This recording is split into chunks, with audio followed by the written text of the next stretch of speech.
মেলায় গিয়ে ঘোরা কম আর খাওয়া দাওয়া হলো বেশি বেশি করে। So hey everyone, me Brindishna, welcome to my new video guys. তো সেদিন রেডি হয়ে আমি চলে যাচ্ছিলাম ক্ষুদিরাম মেলাতে আবারও উইথ মাই স্কুল ফ্রেন্ডস, আর ওরা কিন্তু আমার জন্য অনেকক্ষণই ওয়েট করছিল।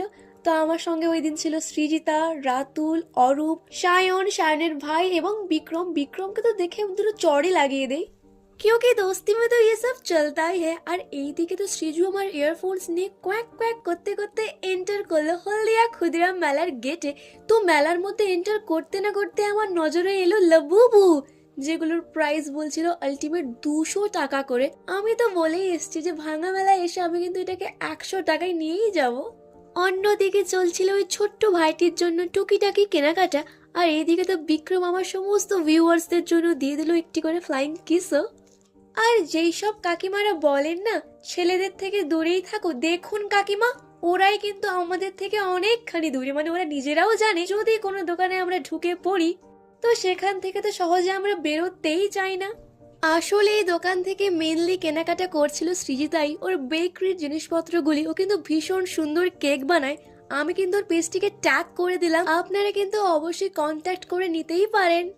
এরপরেই আমরা চলে গেলাম একদম পেট পুজো করতে পিৎজা কাউন্টারে, আর আমরা নিয়েছিলাম একটি চিকেন পিৎজা যার প্রাইস ছিল অনলি 150।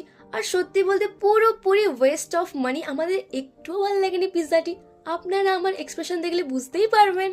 পিৎজা খেয়ে মুড অফ করে চলে এলাম একদম ভেলপুরির কাউন্টারে। মেলা এসছি বলে কথা, ভেলপুরি না খেলে কি হয়। তো পেট পুজো ফিনিশ করে এবারে কিন্তু প্ল্যানিং শুরু, কারা কারা নাগরদোলায় উঠবে। আমি তো প্রথমে না বলেই দিয়েছি, আমার ভীষণ মাথা ঘোরায়। তো আমি আর অরূপ বাদে সবাই অলমোস্ট নাগরদোলায় উঠেই পড়েছিল। তো নিচে দাঁড়িয়ে দাঁড়িয়ে বোর হওয়ার থেকে একটুখানি গেমগুলো খেলছিলাম। এরপরেই খেয়ে নিয়েছিলাম কুলফি, এটির দাম ছিল 25 টাকা।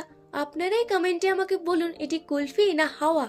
তো এরপরেই সাডেন দেখা হয়ে গেল সৌমিলির সঙ্গে। তো এ আমার স্কুল লাইফেরই ফ্রেন্ড। তো সবাই মিলে ডিসাইড করলাম এবারে টোরাতে ওঠার জন্য। তো দেখতেই পাচ্ছেন টোরাতে চেপে আমি কতখানি এক্সাইটেড, কতখানি খুশি।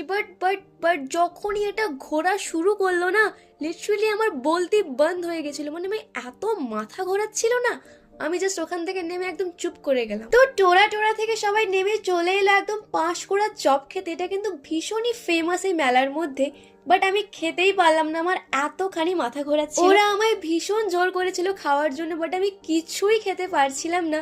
রীতিমতো লাস্টে আমাকে বিক্রম জোর করে একটি ফুচকা দিল খাওয়ার জন্য। ওটা খেতে খেতে আমার ভীষণ মাথা ঘোরাচ্ছিল।